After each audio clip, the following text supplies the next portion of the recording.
3rd and 4.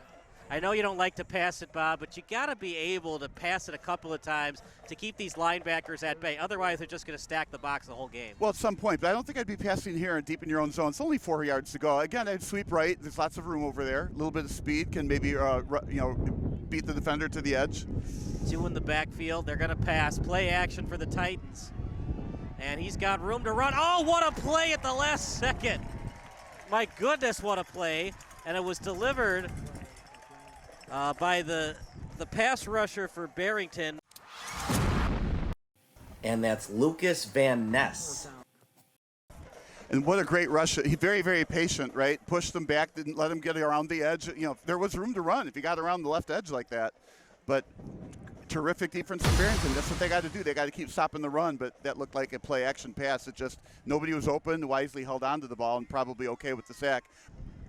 Split backs. Clean snap. Handoff with room to run. Breaks off a tackle, still on his feet. Inside the 15. They handed it off to Fitzpatrick. And Rinslad, the repeat partner, he looks like the same tailback that was unstoppable against Fremd. Well, and everybody, of course, knows I'm teasing with this, but, Joe Sanchez is clearly listening to the broadcast and saying we got to run up the middle. And that's what they did, about 12, 15 yards on that? And again, that's real tough for Glenbrook South. He's running wild right through the interior, and there's just nobody there to tackle him. Glenbrook South is going to have to figure out how they can put more guys in the box right off the line to stop those inside runs. Obviously, then Barrington can go outside or play action. Handoff again, that time to Fitzpatrick. He eyes the goal line. Did he get in? No call yet. There it is. Touchdown, Broncos. That didn't take long, partner. 7:29 left on the clock. It's 6-0 Broncos. It's just like they've been doing most of the season. Well, it's just like you said, didn't take long, right? Not even halfway through the first quarter. So if you do some math here, 7 times 4 quarters times 2, that could be 56-0. It's a tough day for the Titans. You're playing a team that's 9-0. Well, and I don't really think they're going to win 56-0, but if they can't stop those runs up the middle, what are they going to do? Here we go. Past the 30 with room to run. Great block. Still with it, and Canning is finally brought down. I like the stiff arm there at the end, but I felt like if Canning went left instead of right on that last juke, right, he had some open green right up the middle. Some speed, some strength. The guy's good. On that first drive for Barrington, the analytics of the game has really scrutinized this. You want to limit possessions, and you always want to take advantage when you can. You think, oh, that punt by Barrington doesn't matter. Well, if they hadn't punted and scored, it'd be 14-0 right now instead of 7-0. Over to the right, this is fumble, not good. Ball loose, great job. Just diving on it. Some players, they're like, oh, there's Barrington players 3 yards away from me. I can just pick it up and regain the yards. Can't do it there. It's wet turf. You just got to dive on and get that ball. Well, and that's exactly what coaches preach, right? They get the ball. That's all that really matters. It's gravy if you can pick it up and run. But if you try to pick it up and you accidentally boot it or you miss it and somebody else gets possession, you're really in the doghouse. So I think they'll pass. But I think the only reason for the timeout was they were confused. They didn't know what to run. They needed to call timeout. Another clean pocket, and then it's not. Clean pocket. It was clean for a second, Yeah. and then right after I said it, I did the broadcaster jinx. Right. Like literally right after I said it, both tackles lost their man, and he was sandwiched by the right and left defensive end.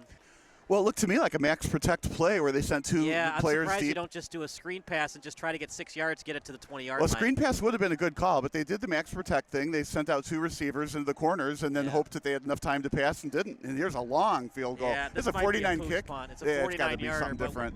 We'll see if they actually kick it. They're going to kick. Snap is good. The kick, it's a line drive one right through, so it doesn't matter that they're sacked. 49-yard kick for Glenbrook South. We're going to take a break. It's 7-3 Broncos here on SBS.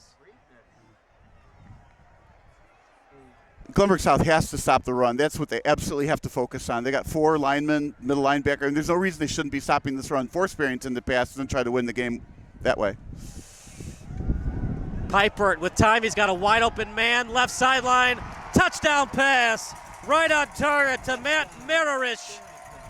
13-3. They stacked the box that time, partner, and Piper made him pay. It made him pay. You couldn't have said it better. And on the call, he's wide open. He was wide open. I mean, the defender wasn't anywhere near him. It was a perfect pass. Even Mitch Trubisky could have completed that pass. Oh, no. Mitch Trubisky completed the pass. Not Grossman. He would have overthrown him by 3 yards. What would have happened if Bagent threw it to him? Underthrew him. Would have been a perfect pass from Caleb Haney, though. The legend of Bears quarterbacks. Piper hasn't had to do much. He has a long touchdown pass, and he was stripped from behind. Well, this is the time to air it out now. They set up the screen. Look at that juke. Marish still on his feet with 2 unbelievable moves. Touchdown Barrington, touchdown Marouche. 20-3. It took just one play, a screen over the middle. Glenbrook South took the bait, went after the quarterback. There was almost nobody left to stop him. He didn't juke twice. He juked 3 times. The first one to get around the referee, and then 2 times in a row to get around the defenders. Terrific run. But meanwhile, they need another 25 yards to consider it. What a great play. He faked out everybody. And a little fullback dive to the 15-yard line as Glenbrook South in business now. Well, Glenbrook South found 2 things that work, right? That quick opener right up the middle, right? And then those passes to Cotton, they're right downfield. Now they got to close it off and get the score. They can't just die in the red zone here, right? But if they do get that touchdown, remember that 3-score lead that Barrington had becomes 2 scores and really plenty of time to go. But they're thinking touchdown all the way.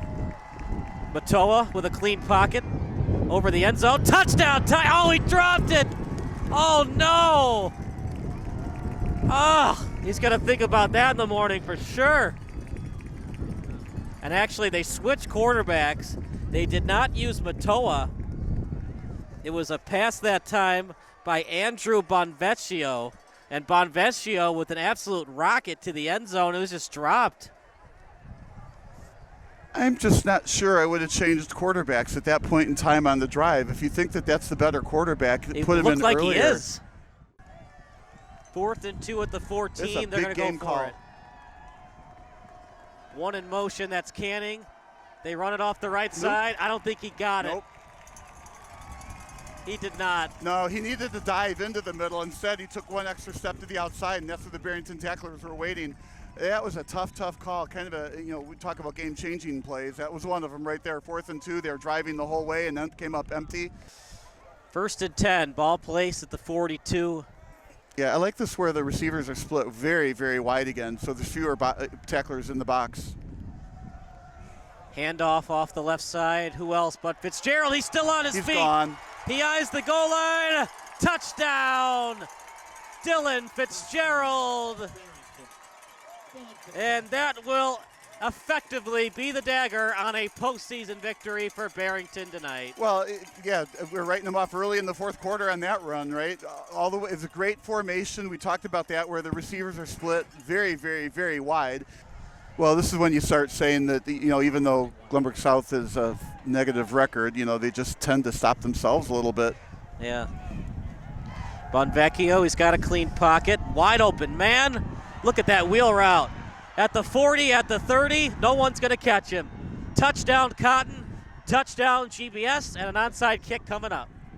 We'll see if that onside kick happens, but finally, like you said, the wheel route wide open. I mean, more than wide open. As wide open as Marouche was earlier in the game. You just got to wonder. Chris is the better sports fan than you. So they're going for 2 here to try to get to 11 and just be down 17 points. And he might have gotten it. Let's see where they spot it. Yep. And it is good. So like 28 to 11. We'll take a quick break. Onside kick most likely coming up next here on SBS. I don't know if I like or not like that movement where you got 1 attempt, 4th and 25 instead of an onside kick. I like the onside kick. They just don't convert anymore because you can't split the formations like you can do in high school. Up in the air, and it did not go 10 yards. Yeah, illegal touching. It's got to go to the 45. Well played by the Broncos, Bob. They were right at the 45, so the only way that that GBS could recover is if it was fumbled by the Broncos or if they legally touched it. So now they've got the ball at the 40-ish, right? 44, as opposed to, let's say, at the 20. So they gave up 35 yards on that onside kick. With 7:41 in the game, you haven't stopped the run all game. Baseball umpire? Yeah, he didn't Baseball referee. Yeah, he didn't ref volleyball before he played baseball. Second goal at the 11. Dangerous nice pass. Still on his feet. Oh, my goodness. How about that? A touchdown for Barrington. Another screen pass extraordinaire for the Broncos, as catching it and scoring is Connor Fitzpatrick. What was our original prediction? You said 35-7? Yeah. Yeah, you're only 4 points off. I mean, what a perfect prediction you just put in there. I guess I get some credit because I seconded it instead of come up with something different, right? Yeah, we said between 35-7 or 28-7. Yeah. Yeah, don't call any quarterback runs, right? And Paper is indeed going to stay on the bench. Hand off to Jackson. And he might take it to the house. Inside the 10. Touchdown, Jackson. Touchdown, Broncos. The onslaught is on.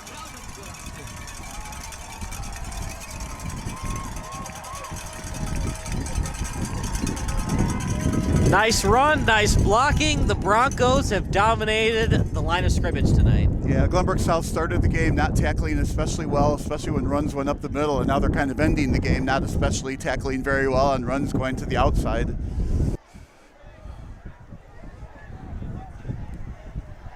I think we expected the one-sided win, but not by this many. No. Another nice throw by Bonvecchio and a touchdown pass. What a great catch, though. I mean, that looked like it was the old back shoulder behind you kind of a pass, and he had to fight off the Barrington defender while turning around awkwardly, and he made a great catch. Right. The lights here are great, but they're not Division I lights. Like, you can lose that ball in the lights here. Yeah. What a catch to readjust his body position to make that catch, see it in the lights, and grab it. Yep, he's got to put that in his highlight film for certain.